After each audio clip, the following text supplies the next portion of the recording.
This video is packed with all of my camping meal hacks, all of the tips that I have when it comes to camping meal planning, prep, packing, cooking, deciding what to make. All the things are here in this video. So let's dive in. The first category of things we're gonna do is packing and planning type stuff. Then we'll move on to tips for easy camping meals, and finally end with some camp cooking tips. Now, the first tip is gonna come as no surprise, and that is to create a little meal plan for yourself. So if you're going on a camping trip, create a nice high-level view of the days you're camping and the meals that you need for each of those days. Now, you can break this down further and get really detailed with this. I typically do that, and I have other videos that walk you through my process, which I will link to below. But really just creating a nice high-level view will show you how many dinners you need to pack, how many breakfasts you need to pack, and you can start filling in what you want to bring for each of those meals. Something to consider as you're planning and filling out your meal plan is, are there any local fire restrictions? Because that will help you determine what you want to make. So if there are local fire restrictions, then you know that you're not going to plan any meals that require a campfire to cook. So it will just kind of help you fill out that meal plan. If you are cooking for large groups of campers, consider Costco, because you can find some great things for camping there. There's tons of pancake mix, which you can use all summer long. There's trail mix, chicken sausages that are pre-cooked. All you have to do is just heat them up at camp. Just so many great meal ideas at Costco for larger groups as a great way to save a little bit of money there. Tip number 2 is to prep anything that you can at home. So looking through your meal plan, are there any components to the recipes that you want to make that you can prep ahead of time at home? Or simply just wash and cut some of your vegetables, or clean your fruit, maybe marinate some meat. So there's a lot of things that potentially can be done at home depending on when you're going to cook certain meals. And it's a good idea, I think, just to look at your meal plan and do that stuff ahead of time at home to make things so much easier at camp. My next easy meal tip is to pack leftovers. This is one of my favorite ways to have an easy meal at camp for that first night of arrival, because often when you're getting to camp, that's a pretty busy day of travel and packing and unpacking, setting up camp, and it's nice to have a meal that's ready to go. And leftovers is a great idea. So at home, before your trip, if you happen to have leftovers from dinner, or you can actually cook some extra food the night before, pack that in the cooler, and then all you have to do the first night that you arrive is heat things up. So taco meat is a great idea for this. If you have extra taco meat, pack it along, just heat it up, and you can whip up some tacos pretty quickly. I've done this before with pulled pork. Nick made a huge pulled pork. We had tons of leftovers, and then we happened to be going on a camping trip. So I packed the pulled pork, I packed some buns, some barbecue sauce, and we had a really quick, easy pulled pork sandwich meal for one of the nights at camp. Now, speaking of leftovers, my next tip is to make sure that you pack containers for camp leftovers. I have cooked so many meals at camp, and Nick and I didn't eat everything and realized that I had nothing to actually put the leftovers in. So now I try to always remember to pack some containers to put things in. So here I have just some silicone bags. A lot of these are stasher bags. This one's by Human Gear, and they come in a bunch of different sizes. And one of the reasons I really like these is they take up like no space when they're not in use. So you can just store these in your camping food bin, and then if you need them, they're ready to go. It's also great if you open a block of cheese or butter or something like that, you can put them in these little storage containers. I also have this one. I don't know where I got this, probably Amazon, but it's a silicone one that pops open. So again, when not in use, it does save you a little bit of space, which is really nice. My next tip is to pack some backup meals. So backup meals are just what they sound. They're meals that you have on hand that typically have a long shelf life that you can reach for if you have to stay out longer than you expected, or one of the meals didn't go as planned, or you didn't pack enough food. You have these backup meals. So something like packets of ramen are great. Got a couple of those here. Pancake mix. This is so great. All I have to do is add water. I always have water on hand, so if I need an extra breakfast, always got pancakes. Canned soups are another great idea. Indian food packets with rice. So there's a lot of great meal ideas that have a long shelf life, and they can just hang out in your food bin, and you know you have some meals on hand if things don't go quite as planned, or if you didn't pack enough food. Another thing that I like to do at home is portion out sauces and condiments into smaller containers. These are by Human Gear, and I really like these. These are actually great for little things like spices. If you have a spice mix that you want to prep at home, these are great for that. And then these bigger ones, I actually have a couple more that are in use at home. home. But these are great for portioning out things like sour cream and salsa or even maple syrup. Those are things that we use a lot when we're going camping. And at home, we have the huge thing of sour cream that we get from Costco because Nick loves sour cream. We go through it so fast. So I just portion that out into smaller containers for camping instead of having to go buy smaller containers at the grocery store, which are often more expensive. So if you're already kind of buying in bulk or you don't need much of something for your camping trip, it's a great space-saving tip and money-saving tip really to just portion smaller things out and keep some space in your cooler for other things. Now, speaking of coolers, one of my cooler tips is to use these Cooler Shock ice packs with ice or instead of ice. So for a short weekend trip, I can get away with just using these Cooler Shock ice packs in my cooler. I have these sizes, and then I also have their bigger sizes, which I use for the cooler. And I love these. I've been using them for years. They're colder than ice. They last a long time, and they've actually frozen some of my food before. So I have to be careful on what I put on top of them. And I typically wrap them in a towel and then put them in the cooler, but they just work so well and they don't get all your stuff soaking wet. So that's the thing with ice that bothers me is it melts and then everything is sitting in water, and I just would prefer to not deal with that. So these are great, again, for really short trips. These aren't going to last for a whole week of camping, but for something short, you can put these in there and maybe add some ice if you want as well, because air is really the enemy of the cooler. So ice does get in all those little crevices. So if you want to do double duty, you can add some ice, but these are just so great to have on hand, and they're obviously reusable. We've had them for years and they've been so great for us in the cooler. For more cooler tips and hacks, make sure to check out this video here. I'll also link to it in the description below.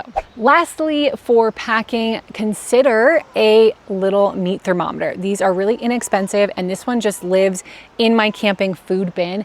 And it's great because I can test for doneness of the meats that I'm cooking while I'm at camp. No one wants to get sick, so it's nice to just be able to test and know that your chicken is fully cooked, especially if you're cooking over the fire where there might be not quite as even of a heat, some colder areas versus others. And so I'll test for doneness on several different parts of the chicken or the area that I'm cooking to make sure everything is just cooked well. So really great, small, inexpensive way to kind of ensure your food is cooked.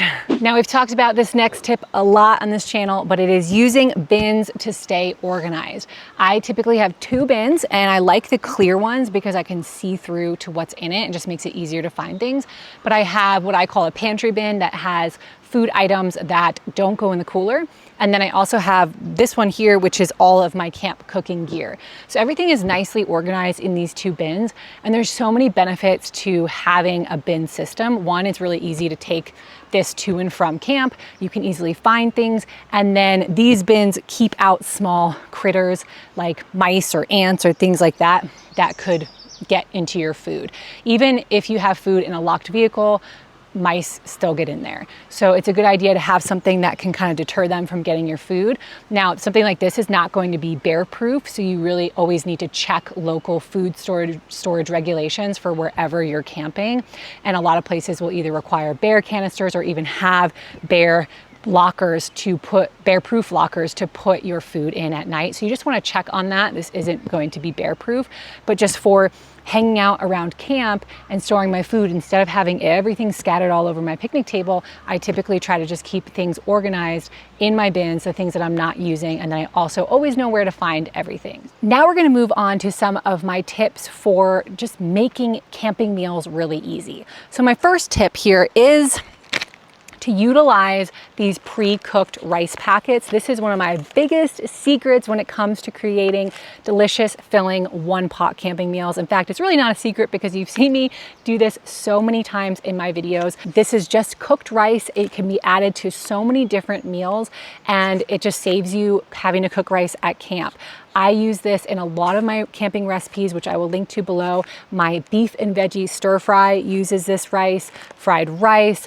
I've done a one-pot sweet ginger chili beef and cabbage, which is delicious, Thai chicken curry. There's tons of my one-pot recipes that utilize this cooked rice, and there's so many creative things that you can do with this. So this is one of my biggest camping meal hacks, I would say. My next tip, if you want to make things really simple, is just to buy pre-cut veggies. So for example, my stir fry, I have a variety of different vegetables that I put in that stir fry, and I'll typically buy those at the grocery store, clean them at home, and then either cut them ahead of time at home, or if it's going to be a meal for later in my camping trip, I'll cut and prepare all that stuff at camp. Now, I enjoy cooking, I don't mind doing this, but if you want to make it even easier, I've seen a stir fry mix of vegetables. So utilizing some of these pre-washed, pre-made packages of vegetables and other components of meals can really make things a lot easier when you're cooking at camp. Next up, we have pre-made sauces and spice packets. Utilizing these two things,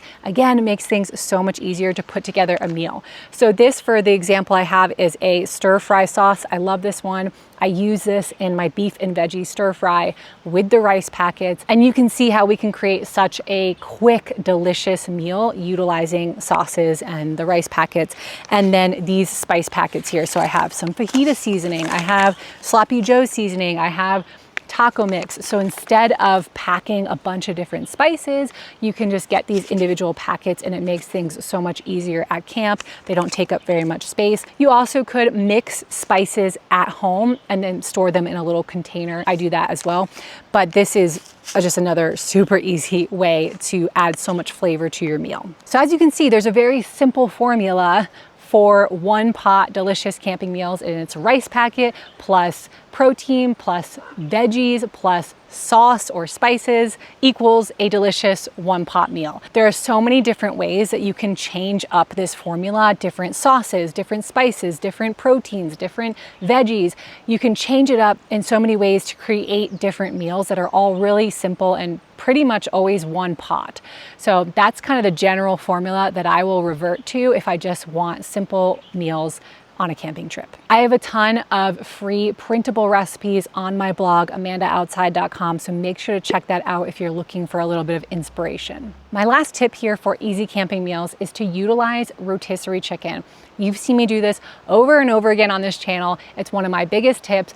The day before a camping trip, I will typically go buy a rotisserie chicken, cut it all up, and from there are tons of possibilities. So you can just store the cut up chicken in your cooler, and then at camp, you can use it in wraps. I made a chicken Caesar wrap recently, and that was so delicious. You can use it in quesadillas to boost the protein in quesadillas.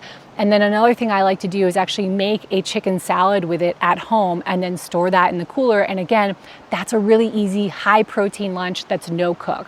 So there's tons of options when it comes to a rotisserie chicken, and it's something that I utilize a lot when I am planning my camping meals. Lastly, we're gonna cover a few camp cooking tips. Tip number one here is to prepare before you start cooking. So look through your recipe, make sure that you have all your ingredients laid out, prepared and ready to go. Make sure you have all your cooking supplies ready to go. I think this just makes camp cooking so much more relaxed and enjoyable. If you don't do this, and let's say your recipe requires diced onion and you didn't dice it beforehand, then you're trying to scramble to find the cutting board and the knife and quickly cut your onions before the other elements burn in the pot, and it just gets chaotic really quickly.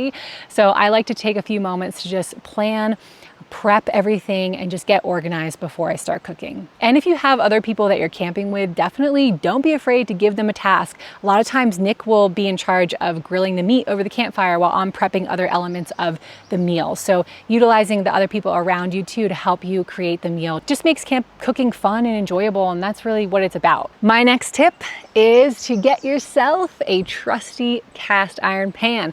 Cast iron is made for campers. A good cast iron pan will last your entire lifetime. You can pass it down to your kids. It's durable, it's really easy to clean and care for, and when you have a good seasoning on here, oh man, the food out of a cast iron pan is just unbeatable. And this one thing can be used over the camp stove and over the campfire. So you don't need different gear depending on how you want to cook things. This one pan can do it all. You can cook so many delicious meals with just this, really, and a camp stove if you want to get started really simply. I always recommend that you get a good cast iron pan. And if you want some tips for cleaning and cooking with your cast iron, I will link to those in the description below. Now, my next tip is about cooking over the campfire. In general, when I'm cooking over the campfire, I like to wait for a nice bed of coals to form before I begin cooking. So for example, when I start my fire, that fire is gonna burn and then it's gonna burn down. And so you wanna keep adding wood into your fire. And eventually you're gonna have a nice bed of coals to work with. And this is going to give you a much more consistent, even heat when cooking versus if I tried to cook on my fire right away, it's just gonna be a lot more inconsistent, a lot harder to manage that fire. And so waiting a little while for a bed of coals to form to feed your fire is just gonna make cooking over it a lot easier. My last tip is to make sure that you're prepared to handle any sort of cooking injuries should they arise. So do you have a med kit? Does everyone know where it's located? Do you know how to handle basic injuries like burns and cuts? You know, we're dealing with fire and knives, so these things could happen. And if you're out camping, you might not have access to medical care very easily. So making sure that you have the skills and the supplies to handle any common cooking injuries is going to be really important. And with that, you have all of my camping meal hacks, my tips rolled into one video. I hope this has been helpful. Make sure to check the description box below because I will have tons more resources if you want to dive deeper into some of these tips, and plenty of recipes over on amandaaoutside.com. So I will see you in the next video.